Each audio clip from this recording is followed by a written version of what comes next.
At 6:15, the exact moment you can pinpoint when the light in your eyes died. Stage 3 is the breaking point. Here's the neuroscience of why you don't recognize yourself. If you saw the short, you know about the mirror glitch test. 30 seconds of direct eye contact with your reflection. Most people who've been with a narcissist can't do it. Not because they're vain, not because they're insecure, because something in their nervous system registers that face as unfamiliar. This is stage 3 of identity erosion, mirror dysphoria, and it's the breaking point. Stage 1 was preference dissolution. You stopped choosing for yourself. Stage 2 was opinion death. You lost your voice. But stage 3 is when you lose recognition of who's been losing those things. In this breakdown, I'm showing you the 3 phases of mirror dysphoria, the neuroscience of why your brain rejects your own reflection. And at 6:15, the exact moment you can pinpoint when the light died. This isn't metaphorical disappearance. This is the neuroscience of identity fragmentation.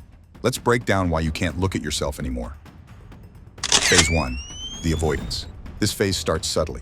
You're not consciously avoiding mirrors. You're just not seeking them out anymore. The signs. You shower with your eyes down or closed. You brush your teeth staring at the toothbrush, not your face. You pass mirrors in hallways and don't glance. When you get dressed, you check the outfit, not the person wearing it. And here's what most people miss. This isn't vanity loss. This is threat avoidance. The neuroscience, your amygdala, the brain's threat detection center, has started associating your own face with danger. Not because your face changed physically, because every time you looked in the mirror during the relationship, you were searching for evidence. Evidence of the person the narcissist described. You look tired.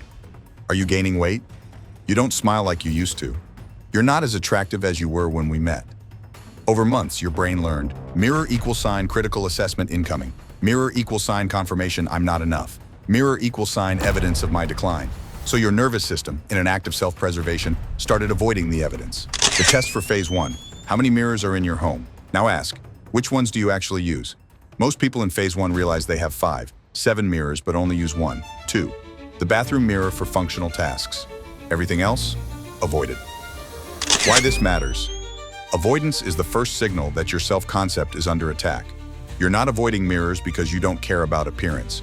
You're avoiding them because you're afraid of what you'll see, the version of you the narcissist has been describing. And here's the brutal part. You're starting to believe that version is the real one. Phase 2, the disconnect. In this phase, you do look in mirrors, but you don't see yourself. The behavior? You're checking, teeth for food, hair for messiness, outfit for wrinkles, makeup for smudging, but you're not making eye contact with the person doing the checking. You're treating your reflection like a maintenance checklist. Face presentable, hair acceptable, clothes appropriate, but the person behind the face, you're not looking at them. Because if you did, you'd have to acknowledge what you already feel. That person is a stranger. The neuroscience. This is called depersonalization. Your brain has started to create distance between the self I experience internally, thoughts, feelings, preferences, and the self I present externally, the performed version. In healthy people, these two overlap 80 to 90%. You are the person in the mirror. But after months of narcissistic conditioning, that overlap drops to 30 to 40%. The person in the mirror is performing you. The real you, the one with thoughts, needs, opinions, is buried so deep you can't see them in the reflection anymore. The physical signs people in phase 2 describe. I feel like I'm watching myself from outside my body. I go through motions, but I'm not really there. I see my mouth moving, but it doesn't feel like I'm the one talking. This isn't psychosis. This is dissociation. Your brain's defense mechanism against the cognitive dissonance of the narcissist says I'm X versus I remember being Y. To resolve that dissonance without confronting the narcissist, your brain does something devastating. It disconnects you from Y, the original self. So now when you look in the mirror, you don't see Y, who you were. You see X, who they say you are. But X feels foreign, because it is. The test for phase 2. Next time you look in a mirror, try this. Hold eye contact with your reflection for 10 seconds. Don't check your hair. Don't assess your appearance. Just look into your own eyes. What do you feel? If you feel nothing, like you're looking at a photograph of someone else, you're in phase 2. The connection between internal self and external self has been severed. And that brings us to phase 3. The glitch. Phase 3. The glitch. This is the phase where avoidance and disconnection turn into active rejection. What happens? You force yourself to look. You hold eye contact with your reflection. And within 10-20 seconds, one of 4 things happens. Glitch. Type 1. The eye distortion. Your eyes start to feel wrong. Not physically, neurologically, like they're too big, too small, too close together, or like they're staring at you instead of being you. Glitch type 2. The face morphing. The face in the mirror starts to distort. Features seem to shift. Not hallucination, perception distortion. Your brain is struggling to map the face it sees to the internal image it holds of you. And when they don't match, the brain glitches. Glitch type 3, the stranger effect. You look at your reflection and think, who is this person? Not metaphorically, literally. For 5 seconds, you don't recognize your own face. Glitch type 4, the overwhelming urge. You feel a desperate need to look away. Not discomfort, compulsion, like your nervous system is screaming, this is dangerous, stop looking. The neuroscience, this is critical. Your brain relies on something called the self-concept schema. It's an internal image of who you are, your personality traits, your preferences, your values, your physical appearance. When you look in a mirror, your brain compares what it sees, the reflection, versus what it expects to see, the schema. In healthy people, these match 90% plus. The brain says, yep, that's me. But after months of narcissistic erosion, your self-concept schema has been rewritten.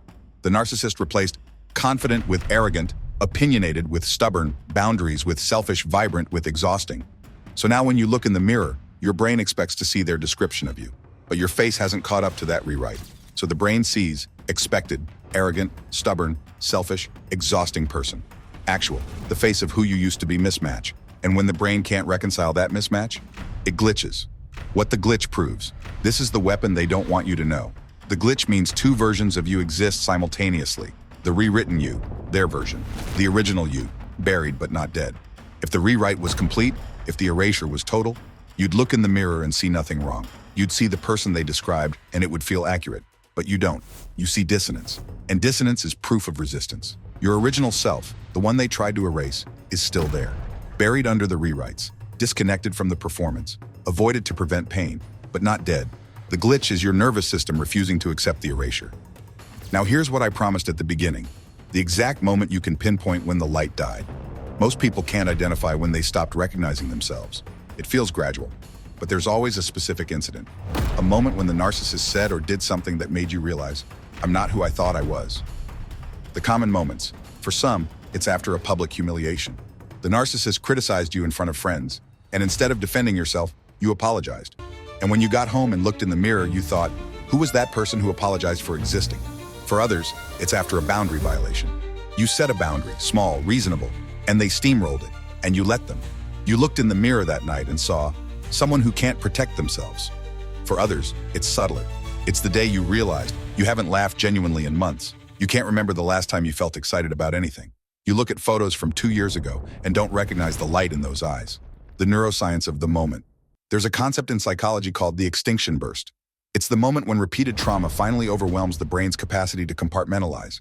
You've been dismissing red flags, excusing boundary violations, rationalizing their behavior.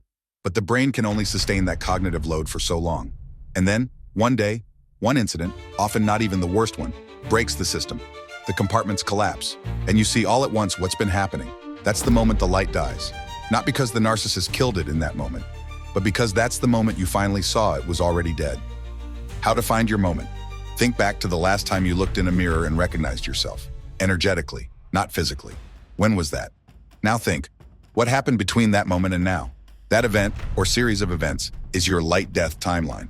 Most people, when they do this exercise, can identify a specific argument, a specific betrayal, a specific moment they chose the narcissist's reality over their own. And that's the moment. Why this matters? Because recovery starts with acknowledging. The light didn't dim gradually. It was extinguished in a specific moment when you chose to believe their version of you over your own. The recovery, mirror reclamation protocol. Reversing mirror dysphoria isn't about loving yourself again.